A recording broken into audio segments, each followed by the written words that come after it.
Temos nesse problema uma divisão entre duas, aparentemente, equações de segundo grau, e a divisão entre elas tem que ser maior ou igual a zero. Então, vou analisar quando uma é maior do que zero, quando a outra é maior e menor do que zero, porque a gente consegue saber que pela divisão, se a gente tiver um número positivo dividido por um número positivo, a gente vai ter algo positivo.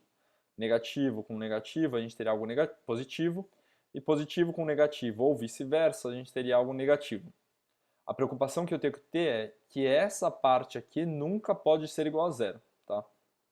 Por mais que aqui seja maior ou igual a zero, se isso for zero, a gente não vai obter algo que é igual a zero. A gente vai obter algo que não existe.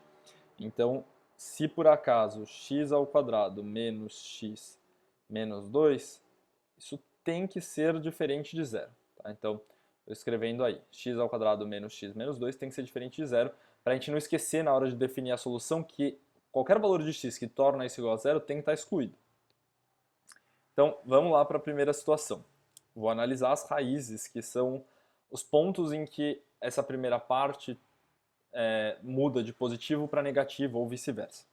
Então, analisando as raízes, o delta seria igual a menos 2 ao quadrado, menos 4ac, então menos 4 vezes 8 vezes menos 1. Isso dá igual a 4 mais 32, que é 36. Tá? Depois vou fazer o Bhaskara, então menos b, que é menos 2, mais ou menos raiz quadrada de delta, sobre 2 vezes 8. Então dá 2 mais ou menos 6 sobre 16. O x1 seria igual a meio, que é 8 sobre 16, e o x2 seria menos 4 sobre 16, que dá menos 0,25. Deixei aqui marcado que o meu a é maior do que zero para poder fazer a análise de sinais depois. Ou seja, entre as raízes eu vou ter valores negativos para y, e fora das raízes, ou seja, antes de uma e depois da outra, eu vou obter valores positivos para y. Então, para esse segundo caso, também vou fazer a análise de sinal olhando para as raízes. O delta seria igual a menos 1 ao quadrado, menos 4 vezes a vezes c, então menos 4 vezes 1 vezes menos 2, isso daria 1 mais 8, que é igual a 9. Faço o Bhaskara, menos b mais ou menos raiz quadrada de delta sobre 2a, isso dá igual a 1 mais ou menos 3 sobre 2, então x1 vai ser 3 mais 1 sobre 2, 2, ou 1 menos 3 sobre 2, que daria menos 2 sobre 2, ou então menos 1. Deixei aqui registrado também que para essa situação o a também é maior do que zero. Fazendo essa análise de sinal, então, lembrando que eu podia desenhar o gráfico, eu não desenhei para ganhar um pouco de tempo, e estou indicando isso, obviamente, porque numa prova também, se vocês já estiverem muito habituados a isso, vocês podem ganhar um tempinho com isso, mas se vocês não tiverem, faça o desenho, não tem problema, o desenho demora muito pouco tempo. Então, vale a pena, às vezes, desenhar para garantir que não vai errar. Então, se o meu A é maior do que zero, a gente está falando de uma parábola com concavidade voltada para cima. Entre as raízes, a gente vai ter valores negativos e depois da raiz ou antes da raiz, a gente vai ter valores positivos para y. Então, nesse primeiro caso, eu vou fazer essa análise aqui. Então, a gente está entre os pontos meio e menos 0,25. Então, entre meio e menos 0,25, a gente vai encontrar valores negativos para y. Tá? Então, entre as raízes, a gente encontra valores negativos.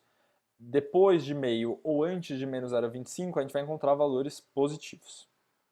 Para essa segunda situação, a gente vai encontrar os valores negativos para entre as raízes, ou seja, entre menos 1 e 2, são todos valores negativos. Antes de menos 1 a gente vai ter positivo e depois de 2 a gente vai ter positivo também. Então, pensando na divisão e pensando nos sinais que a gente encontraria, mais com mais dá mais com menos dá menos com menos dá mais com menos dá menos, e mais com mais dá mais. Como a gente está buscando valores que façam com que essa divisão seja maior ou igual a zero, ou seja, valores de x que tornam tudo isso maior ou igual a zero, eu vou avaliar justamente esses intervalos, que são aparentemente os que me interessam, só tomando cuidado que aqui nunca pode ser igual a zero. Quando que aqui vai ser igual a zero? Quando o x1 for 2 ou o x for menos 1. Né? Então, nessa situação ou nessa situação, eu tenho que excluir esses valores. Então, na hora de dar a resposta, eu tenho que falar que o meu x pertence aos reais tal que o x ele é menor do que menos 1. ele não pode ser igual. O x é menor do que menos 0,25 e... Desculpa, o x é maior do que menos 0,25 e menor do que meio. Só que aqui a gente pode considerar esses dois valores, então a gente vai dizer que é menos 0,25 menor ou igual a x, que é menor ou igual a meio. Porque, de novo, aqui esses valores vão fazer com que essa parte dê zero, e isso não é um problema, porque zero sobre qualquer coisa dá zero. E depois a gente vai falar que é 2, que o x tem que ser maior do que 2. Porque, lembrando que ele não pode ser 2, porque faria com que a parte de baixo daquela equação fosse zero, e isso não pode acontecer. Então essa é a solução do nosso problema.